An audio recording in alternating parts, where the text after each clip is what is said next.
So move away from Martha's election petition and over the coast where land at the Kenyan coast continues to be a thorny issue. Our coastal correspondent Francis Mtalaki spoke to an official from the Food and Agriculture Organization on how residents of the region can fully benefit from the limited land resources in the coast. Let's listen in.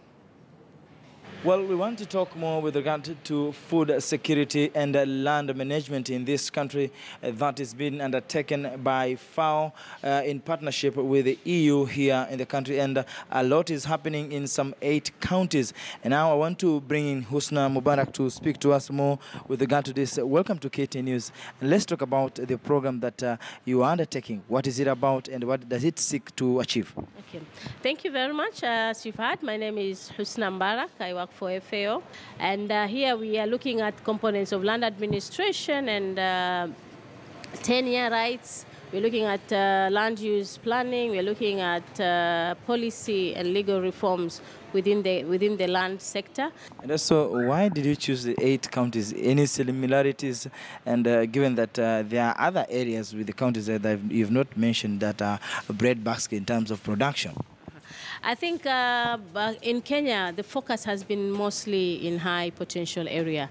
And one of the main reason why we took the 7 counties, well, first we did a pilot in these 2 counties, in Turkana and Tana River, to see if what is the potential, especially around land management, because they have very vast areas of communal occupancy. So we were thinking, how can we bring out these areas to be very potential for this country? Looking at the Vision 2030, these are some of the arrows pointing to those areas to see how much they can be conformed or be taken into discussions so as they become food baskets. So that is what we are trying to do. And remember, when you're talking about food security, land can never go away from those discussions, because here we are looking at space, and when we are looking at space, this space we might say is there. So many people say we have very huge chunks of money, but are they suitable for what we want to do in terms of food production? But on top of it, can people access? Are they available for food production? And when we talk about food production, it's not only about the crops. We're also looking at the livestock sector, which we also doing quite a number as FAO, quite a number of work in terms of disease control, what is the best, but also in line with the rangeland management practices in the world. And also, let's talk about the counties that you've mentioned. It seems to be the pastoralist community. And how is how is the message being received in some counties like Tana River and Turkana? As I mentioned earlier, Turkana and Tana River were in a pilot project to look at how we can secure communal lands in a participatory way. So as actually in the letter and spirit of the Community Land Act, which was passed in 2016, looking at recognizing and protecting, but also registering communal lands. So we've done quite a number of, few communities, so not really quite a number, but few communities who had, in a participatory way with the governments and with the institution mandated to register land, but also to manage land, to work on their own delimitation of the land, looking at their boundaries, looking at mapping out their resources in a participatory way, harmonizing it with the neighbors.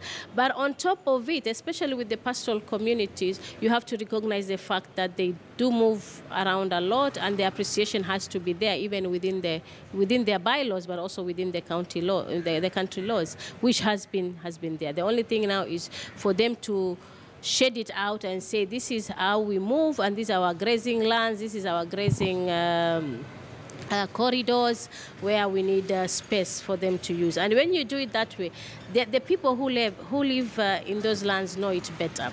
When you try to visualize how the end product will look like when the program is complete in terms of food security, how is it going to solve the food security in this country? Looking at land documentation, land management, we're working very closely with the ministry to make sure the registry and good shapes, records are kept well, and actually the spirit and the letter of the government is to digitize the land records. So that is one area. So as we avoid conflicts of double registration. We also avoid conflict of not sure whose land is where.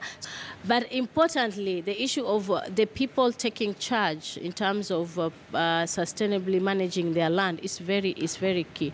Meaning that the moment that you plan it with them, they will know where you can produce, where you can pass the livestock, I mean the grazing corridors and stuff. Lastly, there's also an issue with regard to climate change. How are you dealing with this, given that there's a lot which is happening with regard to climate change?